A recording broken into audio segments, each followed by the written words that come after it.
आज हम चर्चा करने वाले हैं पल्मोनोलॉजिस्ट पर। आखिर ये होता क्या है? जैसे हर ऑर्गन के अलग अलग स्पेशलिस्ट होते हैं, वैसे ही लंग्स के स्पेशलिस्ट को पल्मोनोलॉजिस्ट बोला जाता है। आपके शरीर में फैलने का खतरा है और आपके आसपास वालों को भी फैल सकता है। सबसे इम्पॉर्टेंट और सबसे ज़रूरी चीज़ है अपने लंग्स को बचा के रखने के लिए कि आप साफ़ हवा में सांस लें। नमस्कार, आप देख रहे हैं पायनियर हरियाणा और मैं हूं आपके साथ भारती दुबे। इस वक्त हम मौजूद हैं फोर्टिस हॉस्पिटल में। आज हम चर्चा करने वाले हैं पल्मोनोलॉजिस्ट पर। आखिर ये होता क्या है? क्या ये किसी बीमारी का नाम है या फिर कोई डॉक्टर जब किसी विशेष रोग का इलाज करता है तो उन डॉक्टर्स को पल्मोनोलॉजिस्ट कहा जाता है। हमारे साथ मौजूद हैं फोर्टिस हॉस्पिटल के पल्मोनोलॉजिस्ट डॉक्टर रविशेखर झा जी। इनसे जानेंगे कि आखिर ये होता क्या है। नमस्कार। सबसे पहले मैं ये बताना चाहूँगा कि जैसे जैसे मेडिकल साइंस एडवांस हो रही है वैसे वैसे हर डिजीज़ का ट्रीटमेंट काफ़ी रिफ़ाइन हो रहा है और काफ़ी फोकस ओरिएंटेड है, गोल ओरिएंटेड होता है।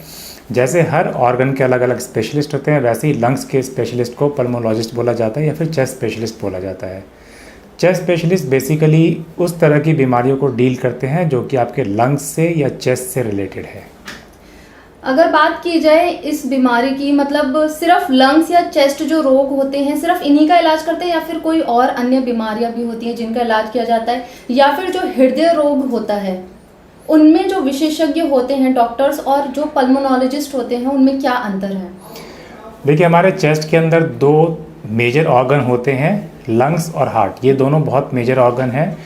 जो लंग्स हैं वो हमारी बॉडी में दो होते हैं, हार्ट हमारी बॉडी में एक होता है। और लंग्स से रिलेटेड प्रॉब्लम बेसिकली पेशेंट को जो होती है वो 6 मेजर कैटेगरी में डिवाइड करी जाती है, जिसके आमतौर पे जो लक्षण होते हैं वो सांस फूलना, छाती में दर्द का होना, खांसी आना, बलगम आना, छाती में साए साए की आवाज़ आना और खांसी में खून का आना या मुंह से खून आना। ये मेजर लक्षण हैं जो मरीज को पल्मोनोलॉजिस्ट के पास लेके आते हैं। लेकिन ऐसा नहीं है कि पल्मोनोलॉजिस्ट सिर्फ लंग से रिलेटेड चीज़ें देखते हैं। पल्मोनोलॉजिस्ट की स्पेशलिटी का बहुत ही इंपॉर्टेंट पार्ट होता है ट्यूबरक्लोसिस और कैंसर।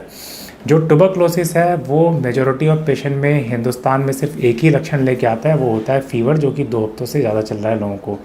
बहुत सारे ऐसे फीवर होते हैं जिनका कोई कारण पता नहीं चलता, जिनमें खांसी भी नहीं होती, पर इवेंचुअली वो टीबी निकल के आता है, वो भी पल्मोनोलॉजिस्ट के द्वारा ही देखा जाता है। तो अगर आपको कोई भी ऐसी परेशानी जिसमें सांस फूल रही है, कारण समझ में नहीं आ रहा, छाती में दर्द है स्पेशली राइट साइड पे, या आपके पीठ में दर्द है, या आपको खांसी है, बलगम आता है, ज़ुकाम लगता है, छाती में आवाज़ आती है, सहकारा चलता है, अगर आपको आंखों से पानी आता है, आपको रिकरेंट एलर्जी की प्रॉब्लम होती है, सारी की सारी चीज़ें पल्मोनोलॉजिस्ट डील करते हैं। जो ये लक्षण है, ये लक्षण किस एज में ज़्यादा दिखने लग जाते हैं?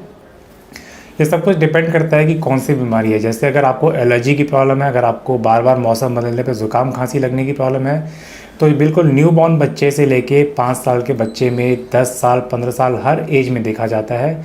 जो स्मोकिंग करते हैं उन लोगों में 50 साल के बाद सांस की प्रॉब्लम रेगुलर शुरू हो जाती है। जो स्मोकिंग नहीं करते हैं, अगर उनको एलर्जी की प्रॉब्लम है तो कई बार 5 साल के बच्चों में भी अस्थमा की दिक्कत देखने को मिलती है, कई बार 20 साल की एज में स्टार्ट होती है। अस्थमा या एलर्जी की प्रॉब्लम किसी भी एज में स्टार्ट हो सकती है। अगर आपको खांसी में खून आता है तो बहुत सारे केस में ये या तो ट्यूबरक्लोसिस के लक्षण होते हैं या फिर लंग कैंसर के लक्षण होते हैं। टीबी के लक्षण मोस्टली 20-25 साल की एज में स्टार्ट होते हैं और lung cancer most of the case में 45 ईयर्स के बाद शुरू होता है। अगर बचाव की बात की जाए तो जो मरीज है या फिर आमतौर पर जो नॉर्मल लोग हैं वो किस तरीके से बचाव कर सकते हैं कि उनको ये लक्षण जो है ना आए और उनको डॉक्टर्स के पास ना जाना पड़े? देखिए, सबसे एक इम्पॉर्टेंट चीज़ समझने की है कि जैसा मैंने बताया कि हमारे चेस्ट में 2 मेजर ऑर्गन होते हैं, हार्ट और लंग। लंग एक ऐसा ऑर्गन है जो कि डायरेक्टली आपके हवा से कनेक्टेड है। जितनी बार आप सांस लेते हैं, हवा में जो भी एलर्जन है, जो भी चीज़ें हवा में है, वो डायरेक्टली आपके लंग्स के अंदर चले जाते हैं। तो सबसे इम्पॉर्टेंट और सबसे ज़रूरी चीज़ है अपने लंग्स को बचा के रखने के लिए कि आप साफ़ हवा में सांस लें।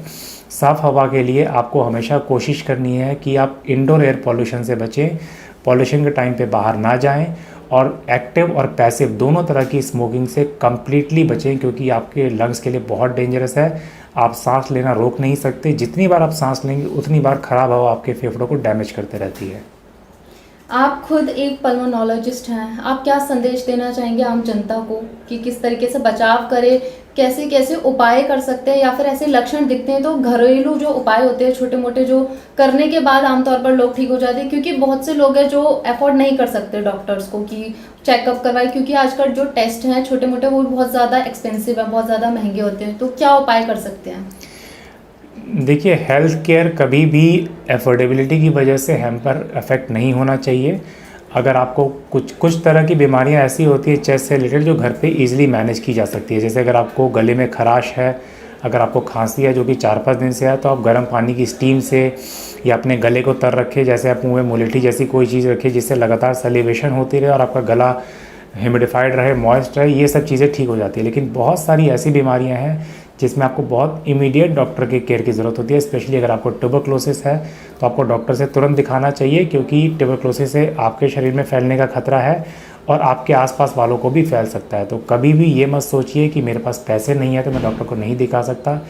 ज़रूरी नहीं है कि आप प्राइवेट हॉस्पिटल में ही जाएँ, आप सरकारी अस्पताल में जाके भी अपना अच्छा इलाज करवा सकते हैं। कभी भी पैसे की कमी से या किसी और दिक्कत से आप डॉक्टर के पास जाने से ना बचें। आपको लग रहा है आपकी बॉडी में कोई चेंजेस आ रहे हैं, प्रॉब्लम आ रही है, तो हमेशा हेल्थ केयर की एडवाइस लें। बहुत बहुत धन्यवाद सर। Thank you.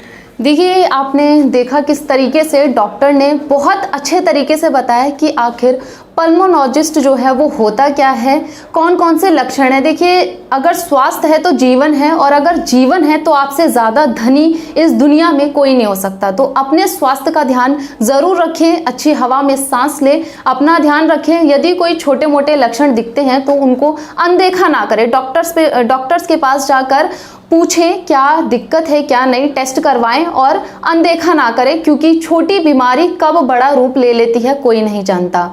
यदि आपको ऐसा कोई लक्षण दिखते हैं तो आप डॉक्टर्स के पास जाकर इलाज जरूर कराएं। ऐसी तमाम खबरों के लिए बने रहिए पायनियर हरियाणा के साथ। मैं कैमरामैन राजेश पुंजानी के साथ भारती दुबे। नमस्कार।